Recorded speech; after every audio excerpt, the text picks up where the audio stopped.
শেখ হাসিনার ফাঁসি বাংলাদেশের কোন জেলখানার ভিতরে হবে না, শাপলা চত্বরে ফাঁসির কাস্টে ঝুলাইয়া দিতে হবে। বিসমিল্লাহির রহমানির রহিম।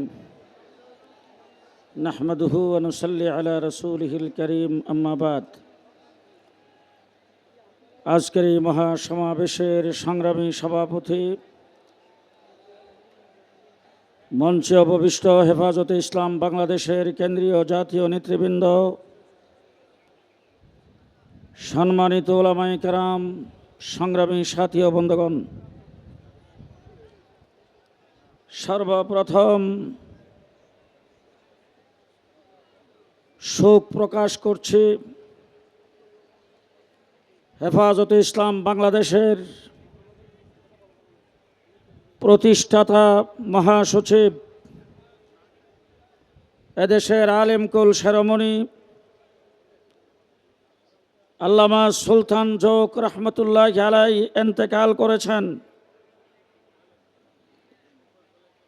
আমরা তার রূহের মাগফিরাত কামনা করছি। আল্লাহ পাক তাকে জান্নাতের আলা মুকাম দান করুন। আজকের এই সমাবেশ আবারও প্রমাণ করেছে হেফাজতে ইসলাম ছিল, আছে এবং থাকবে। শাপলা চত্বরে 1,54,000 গুলি হেফাজত ইসলামের নেতা কর্মীদের উপর বুকের উপর চলে। হেফাজতকে ধ্বংস করা যায় নাই, আজকে কোন শক্তি হেফাজতকে ধ্বংস করতে পারবে না। সংগ্রামী সাথী ও বন্ধুগণ, গত 15 বছর ফ্যাসিস্ট সরকার, আওয়ামী সরকার বাংলাদেশে যে হত্যাকাণ্ড, নির্যাতন চালিয়েছে, তাতে প্রমাণ করেছে বর্তমান বিশ্বের দরবারে সবচাইতে বড় একটি সন্ত্রাসী সংগঠন আওয়ামী লীগ। জেলখানায় ছিলাম প্রায় 2 বছর। জেলখানার ভিতরে দেখেছি সন্ত্রাসের দায়ে অনেক সংগঠনকে ব্যান করা হয়েছে, নিষিদ্ধ করা হয়েছে। তাদের নেতাকর্মীরা জেলে আছেন। যতগুলি সংগঠনকে নিষিদ্ধ করা হয়েছে, সবগুলি সংগঠনের নিষিদ্ধ হওয়ার কারণ বা সন্ত্রাসী কার্যক্রম যদি তালাশ করা হয়, আওয়ামী লীগের একদিনের সন্ত্রাসের সমান হবে না। সুতরাং আজকের মঞ্চ থেকে দাবি জানাতে চাই, সন্ত্রাসের দায়ে আওয়ামী লীগকে নিষিদ্ধ করতে হবে, আওয়ামী লীগকে নিষিদ্ধ করতে হবে।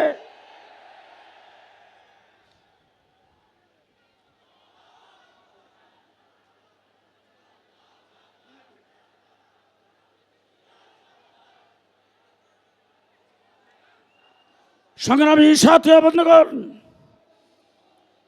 শাপলা চত্বরে আমরা রক্ত দিয়েছিলাম। সেই রক্তের মাধ্যমে আওয়ামী লীগের পতন গন্থা বেজে গিয়েছিল। সুলহে হুদাইবিয়াতে আল্লাহ পাক ঘোষণা করেছিলেন, ইন্না ফাতাহনা লাকা ফাতহাম মুবিনা। কিন্তু ফতেহ হয়েছে, ফতেহ মক্কার সময়ে শাপলা চত্বরে পতনের ঘণ্টা বেজেছিল 2024-এর ছাত্র জনতার আন্দোলনে শেখ হাসিনা বিদায় হইতে বাধ্য হয়েছে। ছাত্র জনতা বিপ্লব ঘটিয়েছেন। যারা বিপ্লবে ছিলেন, তাদের মাথার উপর দিয়ে যখন গুলি আসতো, এই সময় যখন মসজিদ থেকে আজানের আওয়াজ ভেসে আসছে, রাজপথে তারা জামাতের সাথে নামাজ আদায় করেছেন। তাদের মুখে স্লোগান ছিল, নারায়ে তাকবীর, আল্লাহু আকবার।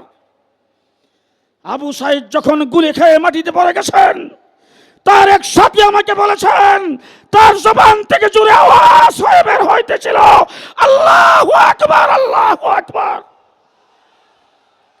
আল্লাহু আকবার ধ্বনি দিয়ে যেই বিপ্লব বাংলাদেশে হয়েছে, যেই সফলতা বাংলার মাটিতে আসছে, যেই প্রতিবাদের পতন হয়েছে, সেই দ্বিতীয় স্বাধীন বাংলাদেশে ইসলাম বিরোধীদের বিরুদ্ধে আবার মাঠে নামতে হবে কল্পনাও করি নাই। সংগ্রামী সাথী ও বন্ধুগণ, বর্তমান সরকারের প্রধান ডক্টর ইউনূস সাহেব, আপনি আসলে দেশে রক্ত দেন নাই, আন্দোলন করেন নাই। সংগ্রামী দেশে আমরা করেছি, রক্ত আমরা দিয়েছি। এজন্য রক্তের মাধ্যমে এই স্বাধীনতা অর্জন, তার যে কষ্ট এটা আপনি হয়তো বুঝেন নাই। আপনি কমিশন গঠন করেছেন। আমরা প্রথমেই বলেছিলাম কমিশন গঠন করতে আপনাকে খেয়াল করতে হবে দেশটা মুসলমানের দেশ, ইসলাম বিরোধী কাউকে দিয়ে কমিশন গঠন করা যাবে না। আজকে প্রমাণিত হয়েছে যাদেরকে দিয়ে আপনি কমিশন গঠন করেছেন তারা তসলিমা নাসরিনের ডিমের ফুটানো বাচ্চা। তারা বাংলাদেশের ধর্মপ্রাণ মুসলমান নারীদের প্রতিনিধিত্ব করে না, তারা বেশ্যাদের প্রতিনিধিত্ব করে। নারী কমিশনে যাদেরকে রাখা হয়েছে তাদের সম্পর্কে একটি কথা আমি বলতে চাই। আপনাদের যদি এতই ইচ্ছা হয় আপনার দেহ আপনি যে কোনো জায়গায় বিলিয়ে দিবেন, বেশ্যাবৃত্তি করার যদি আপনার এত খায়েশ থাকে তাহলে আপনি করেন, কোনো আপত্তি নাই। কিন্তু বাংলাদেশের ধর্মপ্রাণ মুসলিম জনতাকে বেশ্যাবৃত্তিতে বাধ্য করার জন্য আপনার কোন এজেন্ডাকে চাপায় দিবেন, পিটায়া তক্তা বানিয়ে দেবে, তক্তা বানিয়ে দেবে। সংগ্রামী সাথী ও বন্ধুগণ, সংগ্রামী সাথী ও বন্ধুগণ, সময় কম, বহুত কিছু বলার ছিল। ডক্টর ইউনূস সাহেব, আপনি যখন সর্বপ্রথম ক্ষমতায় এসেছেন আমরা আপনাকে সহযোগিতা করেছি। আওয়ামী লীগ পেশিবাদ ভারতের মুদির কুলে বসে এই দেশ থেকে আপনাকে উৎখাত করার জন্য সর্বপ্রথম যে কাজটি করেছিল সংখ্যালঘুদের উপর নির্যাতন, সেই নির্যাতনের আওয়াজ যখন উঠেছে আমরা মন্দিরগুলোকে পাহারা দিয়েছি। আমরা এই দেশে রাস্তাঘাটে ট্রাফিকের কাজ করেছি। আমরা এখন পর্যন্ত আপনাকে সহযোগিতা করতে চাই, তবে ইসলামের বিরোধিতা যারা করবে তাদেরকে আপনি প্রশ্রয় দিতে পারবেন না। নতুবা আপনাকে জানাই দিতে চাই, যদি আপনি ইসলাম বিরোধী কোনো গ্রুপকে প্রশ্রয় দেন, বাংলাদেশের ইসলামের বিরুদ্ধে কোনো আইন, কোনো সংস্কারকে চাপাই দিতে চান, শেখ হাসিনা পাক করা ভাত খেয়ে যাইতে পারে নাই। শেখ হাসিনা পাক করা ভাত খেয়ে যাইতে পারে নাই। সুতরাং শেখ হাসিনাই বলছিল আওয়ামী লীগকে উৎখাত করতে পারে, সেই শক্তি বাংলাদেশে নাই। কিন্তু আওয়ামী লীগ যেইভাবে উৎখাত হয়েছে, শেখ হাসিনা উৎখাত হয়েছে, আপনি সংখ্যাগরিষ্ঠ মুসলমান মুসলিম দেশের রাষ্ট্রপ্রধান হয়ে ইসলামের বিরুদ্ধে কোনো কিছু করবেন, আমরা সহযোগিতার হাত গুটায় নেব, আপনার বিরুদ্ধে কাফনের কাপড় নিয়ে মাঠে নামতে বাধ্য হব। শেষ কথা বলতে চাই, বাংলাদেশে যখন জেলখানায় ছিলাম তখন দেখে আসছি ফাঁসির মঞ্চ। ফাঁসির মঞ্চটা জেলখানার ভিতরে একটা কোণার মধ্যে ফাঁসির মঞ্চ বানানো আছে। রাত্রে 12টার পরে সেখানে ফাঁসি কার্যকর করা হয়।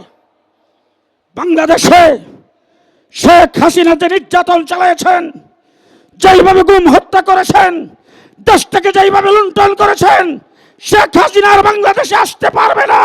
শুধু একটি কারণে আসবে, শেখ হাসিনার ফাঁসি বাংলাদেশের কোন জেলখানার ভিতরে হবে না, শাপলা চত্বরে ফাঁসির কাস্তে ঝুলিয়ে দিতে হবে। সংগ্রামী সাথী বন্ধুগণ, আজকের এই সমাবেশ বাস্তবায়ন কমিটির আহ্বায়ক হিসাবে যারা যেখান থেকে কষ্ট করে এসেছেন, সাংবাদিক বন্ধুরা দায়িত্ব পালন করেছেন, আইন শৃঙ্খলা বাহিনীর দ্বারা দায়িত্ব পালন করেছেন, স্বেচ্ছাসেবকের দায়িত্ব যারা গ্রহণ করেছেন, সকলকে ধন্যবাদ, মুবারকবাদ জানায় শেষ কথা বলবো, ইসলাম থাকলে আমরা থাকবো। আস্তে কয়েন, আস্তে আস্তে আস্তে।